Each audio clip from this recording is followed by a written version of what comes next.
Hello, this is Inayat Afridi from LEEDS College, Peshawar. How are you today? Fine, I hope so. In today's lecture, I will be talking about declarative sentence. A declarative sentence declares or states something. A statement shown by declarative sentence may be affirmative, negative, and the third one is difficult for me.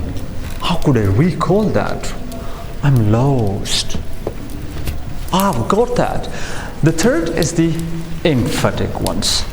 Take affirmative for examples. I speak English.